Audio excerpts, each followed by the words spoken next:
The Sadharanikaran model of communication is primarily rooted to Natya Shastra by Bharat Muni. The time of Natya Shastra is not certain as it goes to antiquity. Another principal text that has been drawn on while constructing the Sadharanikaran model of communication is Vakyapadiya by Adhikary, which is considered about 2000 years old. So these two ancient texts written in Sanskrit, Natya Shastra and Vakyapadiya, these are principal sources while theorizing Sadharanikaran model of communication. So it was constructed in 2003. If we see the original document, the dissertation I submitted as part of my Masters in Mass Communication and Journalism, then Natya Shastra and Vakyapadiya, these two ancient texts have been reviewed and relevant aspects have been taken from these texts and construction of the Sadharanikaran model of communication was done. So, I come from a family background which is rich in Vedic rituals and knowledge systems. My father was very prominent scholar of Sanskrit. So, I can say from the childhood, I got exposure to Sanskrit texts and Vedic Hindu rituals. So the culture in which I lived, that is obviously enriched with Hindu tradition. So a kind of affection towards that was obviously there. But formally, I was first a student of science and technology. But from the my early years in the college, I was also working in journalism. When Nepal witnessed a historic moment in which Masters in Mass Communication and Journalism a course was initiated in Nepal, then I thought, why not to join this discipline in which I have been already working on. So I switched from science background to mass communication and journalism. But before switching into mass communication and journalism academically, I was quite active in writing. Many articles and a few books were already published. And one of the major areas I used to write was on Hinduism, various aspects of Nepali society, culture, Hindu Dharma, and so on. So, a kind of critical point of view was already developed with me whenever I used to see anything like a university curriculum or any other books or even, let us say, movies, then I would analyze from indigenous perspective. So when I joined Masters in Mass Communication and Journalism, and when the reading materials were supplied to us, then I found that the reading materials, starting from the curriculum to textbooks, they were heavily West-centric. So you may say indigenous contents were virtually absent. Later on, I came to learn that was the norm everywhere in the world. The discipline which is called communication, that was institutionalized in the US, and then a kind of linear expansion of that discipline happened to other countries. So Nepal was not an exception. It was the same in, let us say, other Asian countries or African countries or even South American countries. So when I saw that, that struck me. And during conversation, I raised that point with the teachers as well as friends. And many of them took that in a surprising way, and some of them even ridiculed me. They said that you have come to such discipline, mass communication and journalism, and here you are finding something from our ancient time, Sanskrit literature, let us say, and own culture. No, mass communication and journalism is something that is borrowed from the West, and we shall be happy with whatever we are supplied with, they said. But I was not satisfied. So you may say from that point, when some of my friends actually laughed at me, then I thought, okay, I'll search. There must be something that is relevant to communication discipline, because we had such developed civilization, the philosophical systems starting from the mainstream Vedic schools, Sankhya, Yoga, Nyaya, Vaisheshika, Mimamsa and Vedanta, and other schools like Buddhism, Jainism and Charvaka system. We have well-developed philosophical systems, and philosophy may not be lacking insights that would be useful for communication. So that was my, in a way, conviction at that time. So I kept on exploring, and then I was exposed to an article by J.S. Yadav, in which he discussed that the concept of Sadharanikaran may be useful for theorizing communication. In fact, it is relevant for this discipline, and that inspired me a lot. Then I continued. Then I read Natya Shastra and Vakyapadiya originally. Then I came to know that while explaining the Rasa Sutra in Natya Shastra, Bhattanayaka in fact theorized that Rasa Sutra and came up with the theory of Sadharanikaran.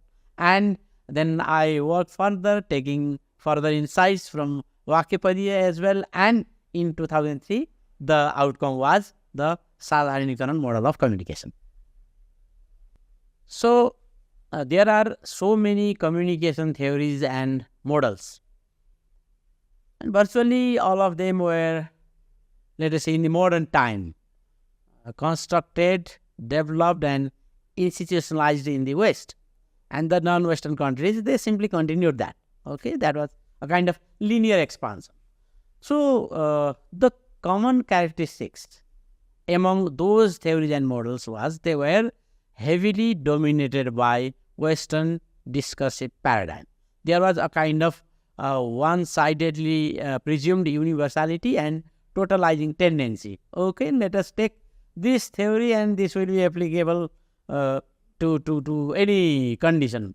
And some scholars came with the concept of indigenization. Okay, that theory shall be localized. Let us adapt that theory in the local context. But when discourse moved on, then scholars realized that no, every society has its unique features.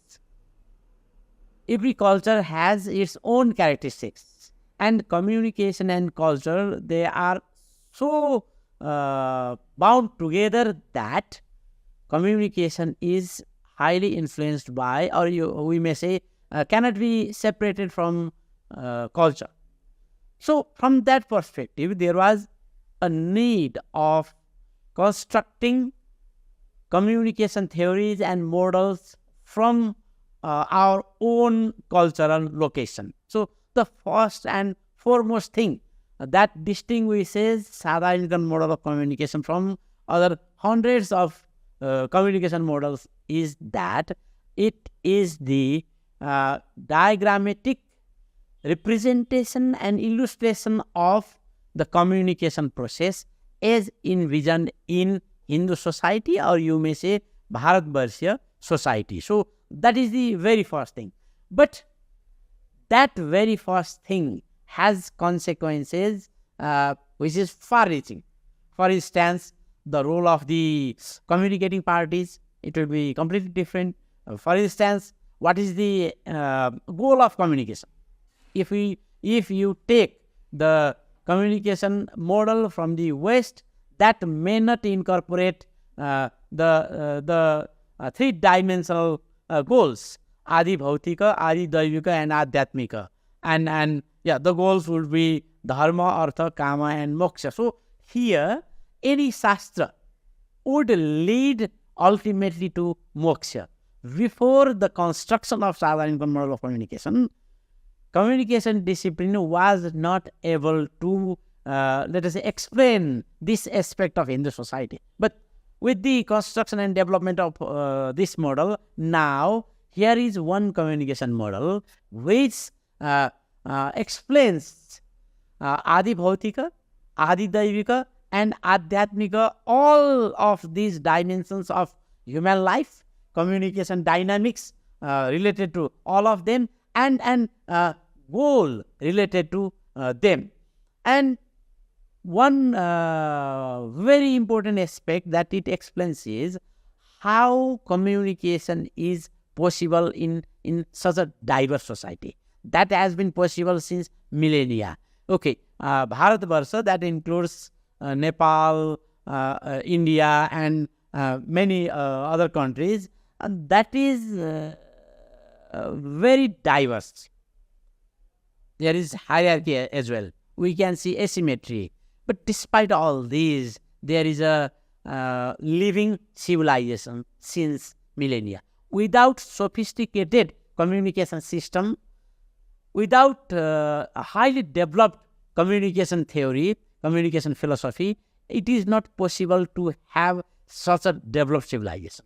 That means there is some mechanism related to communication. There is some philosophy. There is some theory. In fact, we can say these in plurals: philosophies and theories regarding communication. So it represents that. So, for instance, even the encoding aspect, if you see from the perspective of Veda, then it shall be of fourfold. Para Pashyanti Madhyama Vaikari. So, but if you take, let us say, modern psychology, then it may be of just 2 layers.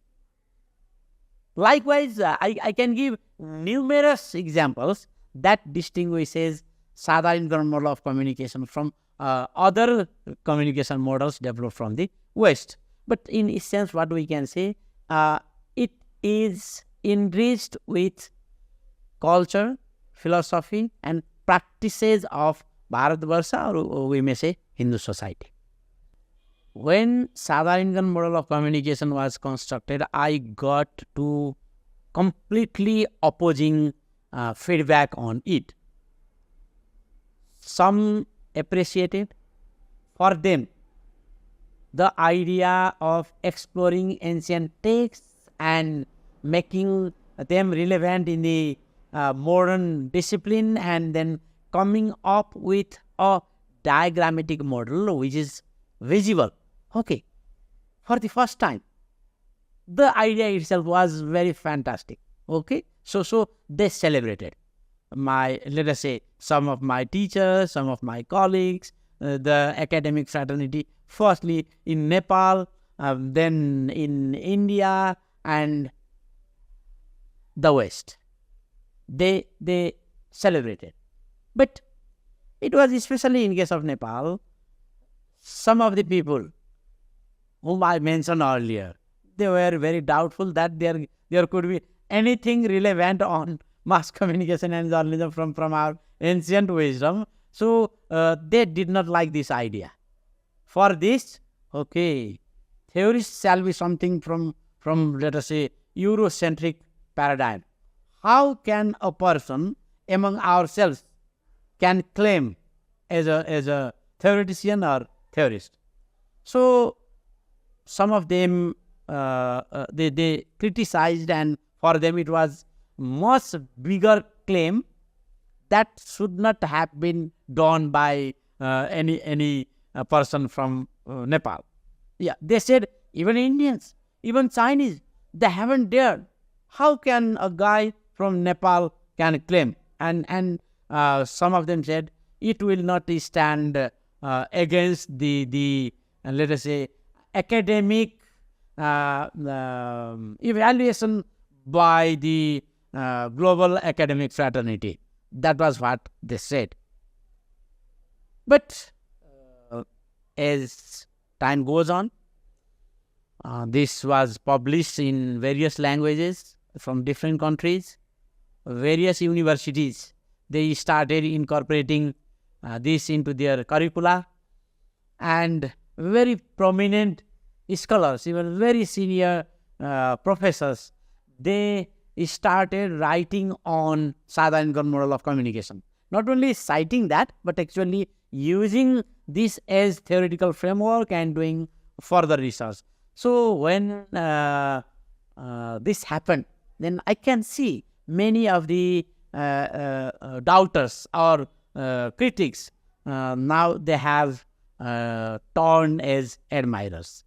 So when I see in Nepal, in India, in Indonesia, and some part of the West, those who are exposed to this Sadharanikaran model of communication, now they have started not only appreciating this, but actually working on this, using this as theoretical framework and using for their further research. So the global mainstreaming, in a way, it's happening. If people start working in the field of non-Western communication theories, then it has become a kind of milestone.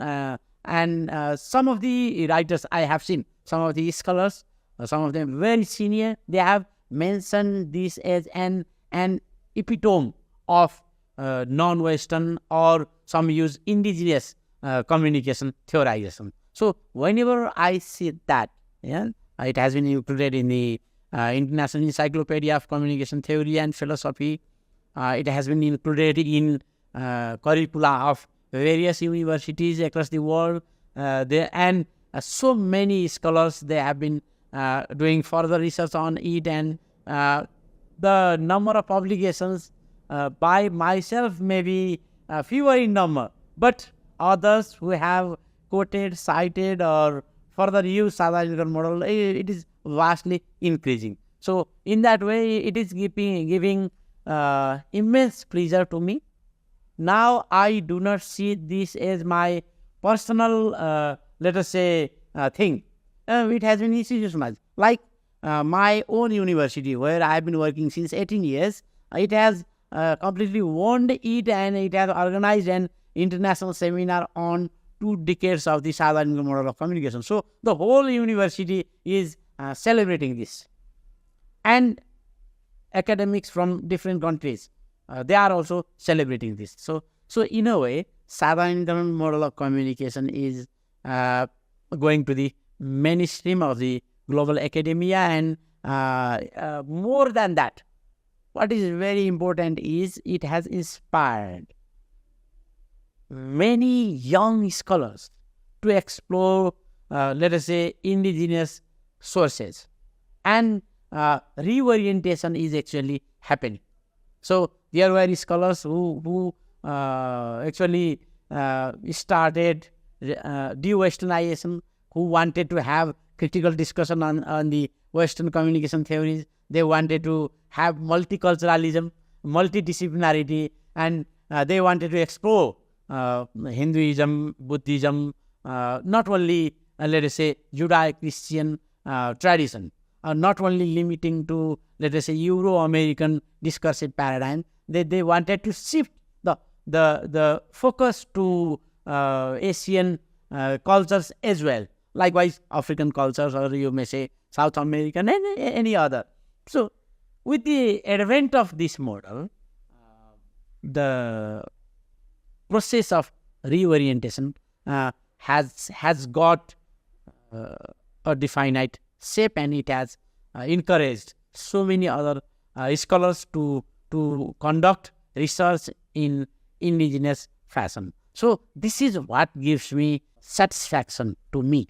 Whenever people ask me about the future prospects of Sadharanikaran model of communication, then I'm very much hesitant to speak on that, because we don't know.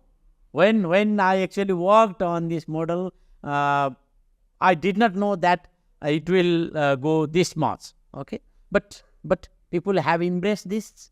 Academic fraternity has been using this, and what I can say is academics from different disciplines, very diverse disciplines, they have been using it, which I was, let us say, not imagining at that time. This could be useful in that area as well. So it has gone to very diverse areas. People have been using this. So there is one concept of Sarvatantra theory in Charaka Samhita. So there are different theories according to Charaka, and Sarvatantra theory is such theory which goes beyond the disciplinary boundaries, and in fact it can be generalized in such a way that it will be useful for virtually all the disciplines of knowledge. So the trend so far shows that people are actually liking this model, and they have tried to apply this model to different disciplines. And if this continues, then there is prospect of it becoming Sarvatantra theory applicable to, let us say, many diverse disciplines. Another area is to have its application. So it is fundamental or basic research primarily. Okay, so theorization is there, but many scholars have started discussing about its practical implications. So this side will obviously lead us to the area of applied research. I am expecting to see application of Sadharanikaran model of communication in various applied sectors. The construction and development of the Sadharanikaran model of communication is not to reinforce the binary division of West versus rest. So the East-West dichotomy, it is there, it is living reality. We also discuss about this, even I have discussed about this. But the goal of this theorization is not that. We shall move to reorientation and finally to reconciliation. So the useful knowledge, irrespective of whether it is from the West or the East, they have to be used by humankind. So I urge all of the academic fraternity to work on indigenous theories, but not to let us say ignite identity politics. So it is for, let us say, enriching the disciplines, enriching human mind, and in fact to find some sort of reconciliation among the diverse societies, including the East and the West. Thank you. Yes भिडियोलाई like, comment र share गर्न नबिर्सिनुहोला। फेरि यस्तै रोचक भिडियोहरू हेर्नका लागि yes च्यानललाई subscribe गरेर घन्टी बजाइदिनुहोला।